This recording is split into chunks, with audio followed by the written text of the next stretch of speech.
everybody, welcome back. I'm in my kitchen today and I was talking with somebody online back and forth about some food choices and things that they like, and I mentioned a breakfast item that we make sometimes, and I thought, you know what, well, I didn't get a chance to do it for Carrie's birthday, which was Tuesday, so we're gonna do it today. Or actually, I'm sorry, let me back up. Carrie's birthday was Wednesday, forgive me, tax day, April 15th. But I thought, you know what, we're off on Saturdays, she's off, so we're gonna do a big old breakfast. I'm gonna make the Monte Cristos. I got the bacon going right now. Crispy bacon. Because I gotta get that done first, but then I'll get the sandwiches made and I'll show you how it's done. All right. Okay, for some of you that may not know what a Monte Cristo actually is, it's like a triple decker sandwich. Now I make mine a little bit differently. I'm not gonna do the traditional, just kinda keep it in one and lump it together and then cook it with the egg wash stuff. I'm actually gonna quarter mine, but I'm gonna do it into triangles, okay? So that's, a lot of people do it that way as well, but I do it that way just because it's easier to eat with breakfast stuff, and then it kind of spreads it around a little bit as well. So you don't just have like a big giant sandwich, which you could do that. I mean, people do have the sandwich and then they just, cut it in half and eat it like a regular sandwich, but I do it a little bit differently. Okay, so the basics of it are, you got a slice of bread, and then you're gonna do your ham and your Swiss, and then another slice of bread, and then your turkey and your cheddar, and then another slice of bread. And then you're gonna coat it with like an egg batter and egg wash, kind of like you're gonna do if you do like French toast. And then you just grill it up and then serve it with whatever you want. So some people serve it with syrup, some people serve it with jam, or even like a marmalade type stuff. We're gonna do, some people do it with powdered sugar. So I'm gonna do actually like a combination. We'll put the syrup out as well, we'll put the jam out. But I've actually got like, I think it's a red raspberry, like syrup type stuff that is super sweet, so you don't wanna use a lot of it, and I'm gonna do it with powdered sugar as well. So let's take a look at the actual sandwich of it, and then we'll get started. All right, so you can see here, I've got 4 different ones that I'm gonna do. Well, they're all gonna be the same, but I'm just making 4 of them, so it'll make a total of 16 little sections of it. But what I like to do is actually cut the crust off. Now, like I said, remember, if you're having it just as a sandwich, like a whole like this, you don't have to cut the crust off. But the reason I do this is because if you're doing it the way that I do it, and you section it off like this, then what tends to happen is the parts that have the crust, they don't necessarily hold the egg yolks on there, and then it doesn't cook up the same. And so I want it to be more uniform all the way around. So next step is I've got to cut the crusts off. And all right, there you go. As you can see, got all the crust cut off. And this is what I was talking about with the edges. So, right here is now going to be the same type of surface as this. And if you notice, I'm using actually a Texas toast. I'm not using a regular bread. You can do regular bread too if you don't want to go buy, Texas toast just for this. But it seems to soak things up a little bit better, and it seems to cook a little bit more evenly.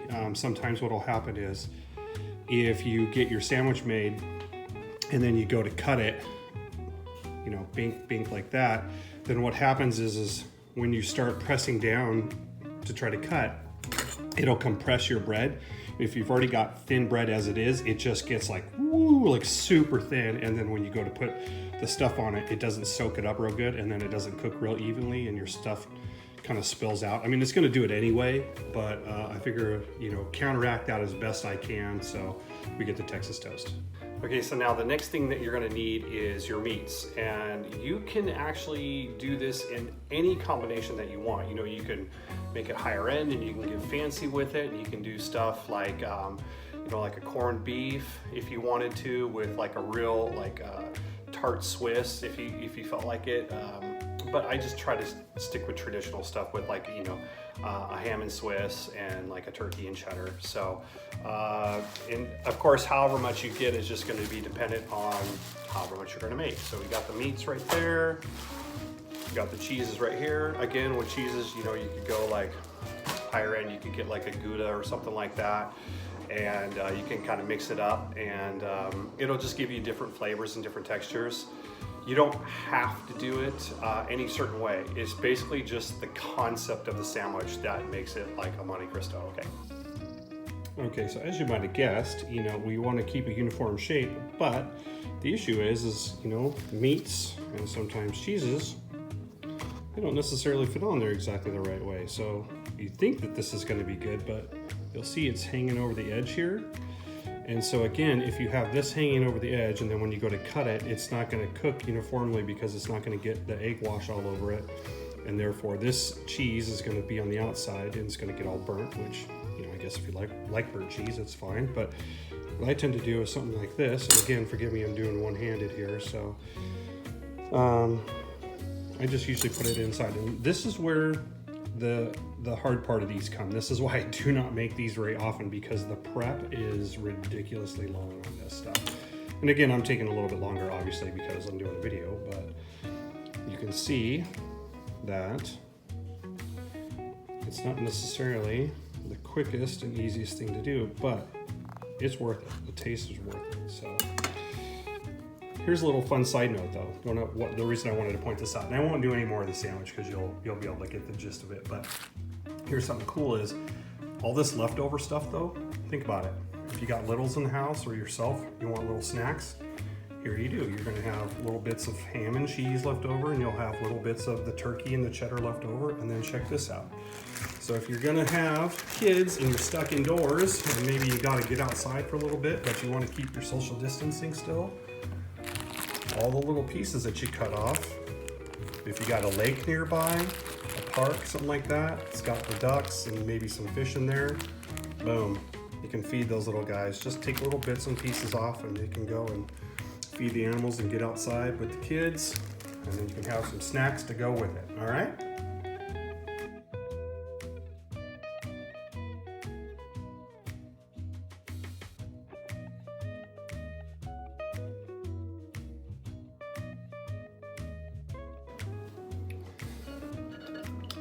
All right, guys, so you basically just put your eggs in a bowl just like you would if you're doing your French toast stuff.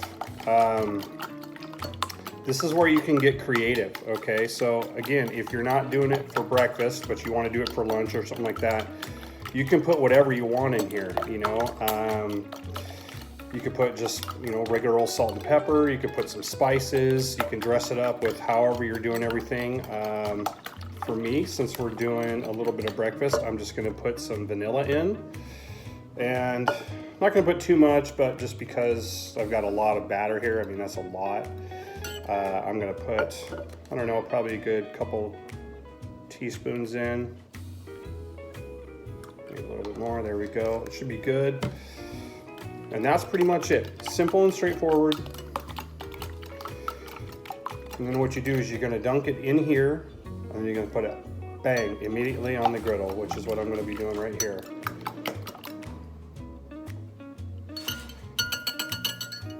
All right.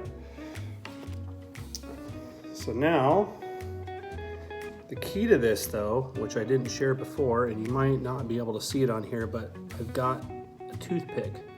I put those in there before I make my cuts. And the reason is because when you dunk it, you don't want this whole thing falling apart, which it's bound to normally do. So again, just real quick, real easy, straight onto the griddle. There you go. Now this is gonna get messy, guys, so don't be surprised if you just get egg stuff everywhere. It's totally fine. It's gonna happen. It's no big deal.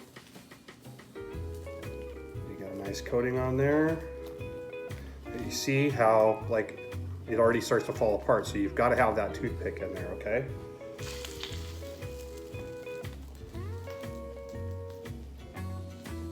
Simple and easy.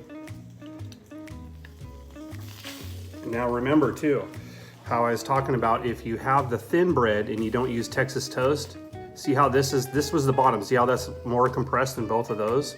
When you're pushing down and you're cutting, if you have thin bread that's usually about half the size of this already, it's gonna be super, super thin, and it doesn't hold this egg solution very well. and it makes it really hard to cook, especially when you get it fried up and then the cheeses, they start to want to ooze out, all right? All right, we'll get that going and then we'll show the product here in just a minute. All right, so you can see this is cooking up real good. Now this is what you want. So like it's all, see how it's all kind of sealed in there with the egg batter? Okay, and I just flipped them, and you just keep flipping them, and then you gotta do on the front side and the back side. So once you do these 3 sides here, then you can take your toothpick out, and then you can do the top and the bottom, all right? And that's gonna seal all the cheeses and all the meat stuff in there. And it's gonna make it really good. That's what we're looking for. Guys, here you go. Got the last little bit on here. And then here's the plate of them so far. Coming out great. And then just wanted to point out the eggs though. So I actually used, I cracked a dozen eggs. And you might think, well, that's a lot. And I probably got about 2 eggs, maybe a little bit more left over. So I probably could have got away with 10, but what you want to figure is, you know, at the very most, 1 egg for every slice of bread that you're using. I know it sounds like a lot, but I actually added a 5th one onto here. So there's 15 pieces total. So that means there's going to be 20 of these total. So I used a dozen eggs, probably could have got away with 10. So maybe if you think you're going to have 20 quarters, do half of that in eggs, okay? All right, and here's the final result, guys. As you can see, got 4 of them there, bacon, that's raspberry jam. And then I also have like a little raspberry drizzle there. That was the syrup that I had, and some powdered sugar.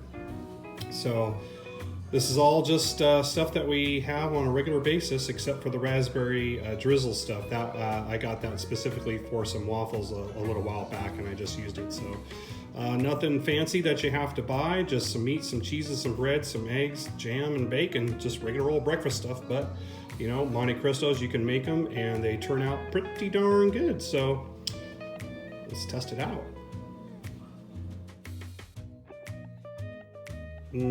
Crispy bacon.